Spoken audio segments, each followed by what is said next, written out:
Hey, have you ever seen these dots on elevators or ATMs or restroom signs? Have you ever wondered, what are they anyways? Well, this is Braille, and I'm here to tell you all about it.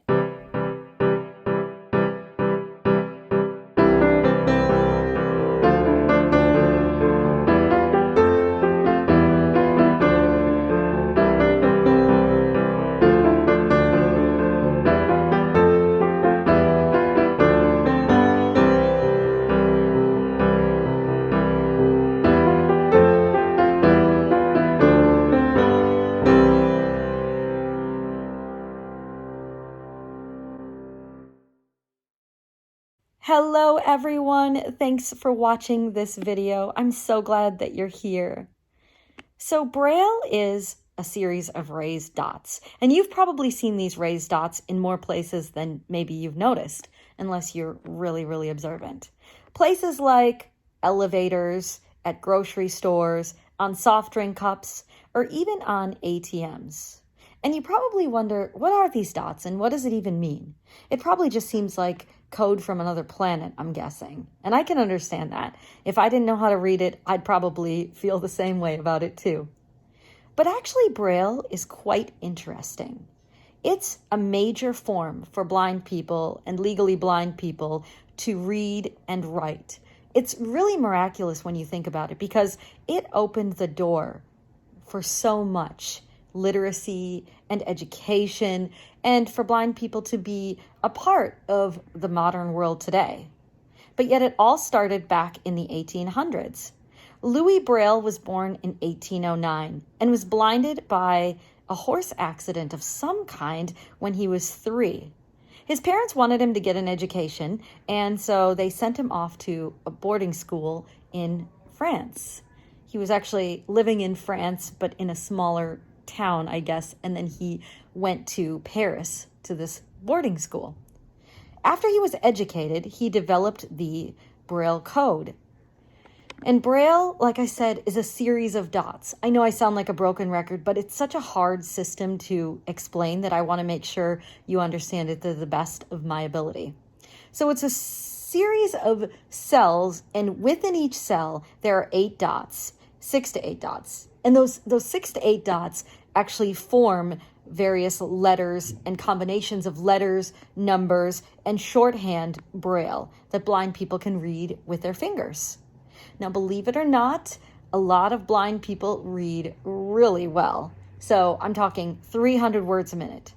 But don't be super impressed by me because I definitely don't read 300 words per minute. I can tell you that. But I love Braille and I do use it for some very specific tasks. Now, if you want to learn Braille as a sighted person, you can as well. You would just learn to read it with your eyes. And there are classes online that teach you how to do that. And it's pretty cool to learn a new language or a new code. Like I'm learning Spanish and I really enjoy it. And so I'm sure that there are a lot of people who have learned how to read Braille, a lot of sighted people who have, which is awesome just to kind of see the integration of sort of these two portions of our world coming together. How do blind people write Braille? Well, there are a few different forms, and as you know, if you've watched any of my videos before, and if you haven't, you will know once you watch these videos, that I'm a huge proponent of technology. And in the Braille sense, technology has come a long way as well. So there is technology not just regarding my smartphone or my Mac, but also regarding how Braille is read and consumed and communicated back and forth as far as like how I can get documents and how I can read those documents or how I can write if I choose to do that. Now, I am, full disclosure, a huge proponent of my smartphone and my Mac, so I don't use Braille very much as far as writing goes. I more use it for reading, and I'll show you how that's done. But since we're talking about writing, let's get back to it. There were a couple of different ways that people would write Braille before the sort of advent of technology, shall we say. The first way was through something called a slate and stylus. And here's what it looks like. It's basically a grid of cells, and you poke holes in specific places in each cell to make the Braille with a stylus.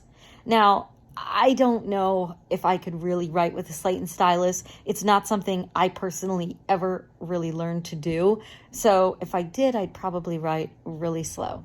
Another way that blind people used to write Braille, and maybe some still do, but I don't have one of these either, is a sort of big clunky typewriter looking machine called a Brailler.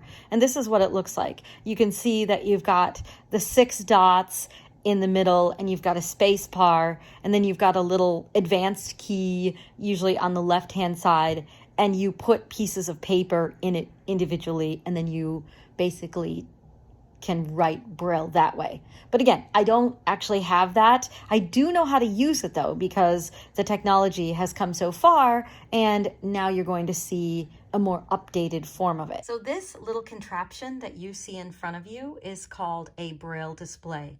This is the most modern way to get Braille to date. And believe it or not, this device cost around $7,000. So it's not cheap, and it's a blessing and a privilege to have. Now, since it's Saturday, I'm feeling a little informal, so my display is sitting on the rug, as you can see, my apartment rug here, and I am explaining that because I don't want it to look weird, for starters, but also because I want to be able to demonstrate this to you in an easy way. So let me orient you to the Braille display. Before I start, forgive me, I do know that my fingernail polish is chipping off. I just haven't had the heart to remove it yet because a lovely little 8-year-old painted my fingernails, and it's a sweet reminder of my trip to Minnesota that I took, and I just can't bear to take it off, even though, trust me, it needs to be taken off. So anyways, I digress, but wanted to explain. So this Braille display has 6 dots. This is dot 1, dot 2, dot 3, dot 4, dot 5, dot 6. Then this here is a backspace key, and this key here is an advance key, like advance forward. These little sort of what I'm running my finger across, these are Braille cells, and Braille will pop up as I read or as I write. And then these little buttons above it are little buttons that you could push where the cursor will go to that specific Braille cell. So if I'm writing or reading and want to find my place, I can do that fairly easily.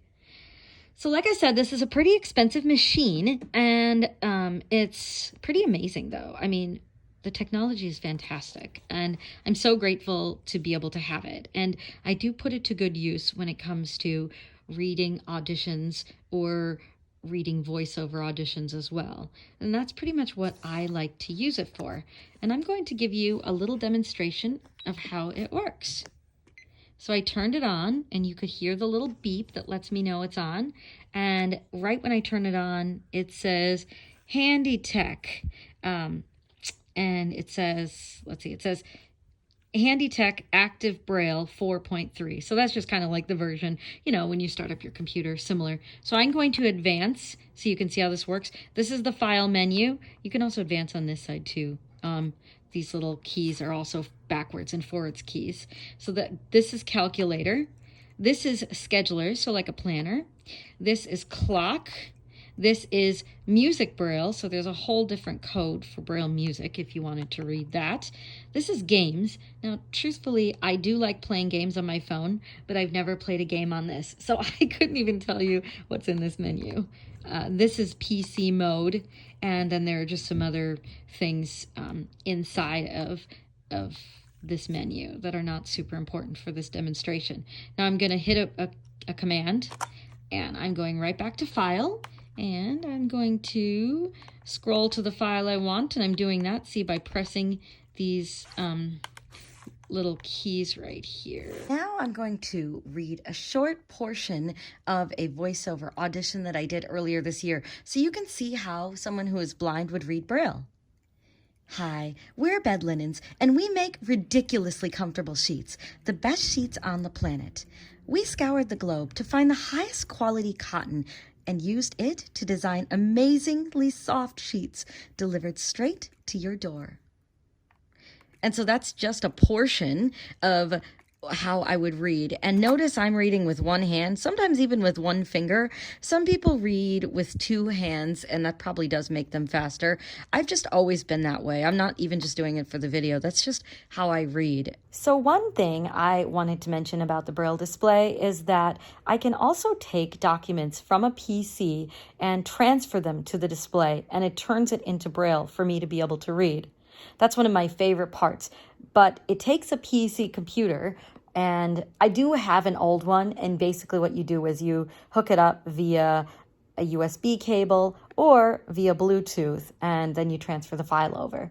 It actually just takes seconds, so it's not a long process at all. I sometimes use that, but sometimes I will just type out, say, documents that I'm reading for an audition or dialogue that I'm doing for an audition. It just depends on how long the document is and what I have time to do or what I feel like doing. But sometimes with voiceovers, there are long paragraphs and paragraphs of stuff that I need to read. And so then I actually just take the whole document and I just hook up my PC to the display, and it happens fast. You can use a Mac with these displays or the iPhone. The technology is just a little different, and so that's handled a little differently.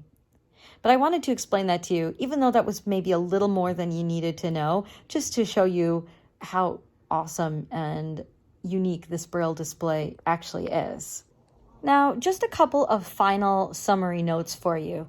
It's important to know that not every blind person reads Braille. Not every blind person was taught how to read Braille, and not every blind person maybe wants to read Braille. It might not just be their thing. And so it's important when you talk to someone who's blind to maybe not just assume that they read Braille like I do, or maybe don't just assume that they're super comfortable with technology like I am, because that's actually not always the case, or it's not even often the case actually, because everybody is sort of adapting in their own way and has their own amount of vision. And so, it's just important to be as sensitive to that as possible. But Braille is definitely cool, and a lot of blind people do read it. And again, some blind people read it really fast. Like I've said, I don't read that fast. And some blind people use it for a lot of things, right? Maybe for everything. Now, again, I really don't. I more use it for acting auditions or voiceover auditions. And I'm trying to think if there's anything else.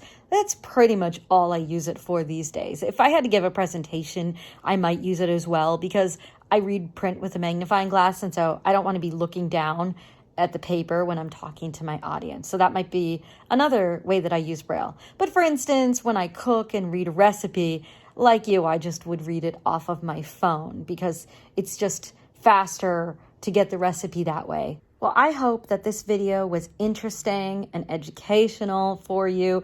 I hope that you enjoyed it. I'm so glad that you were here for it. Thanks again for watching. Please don't forget to like, comment, subscribe, and share these videos. Have a great day. Until next time, bye for now.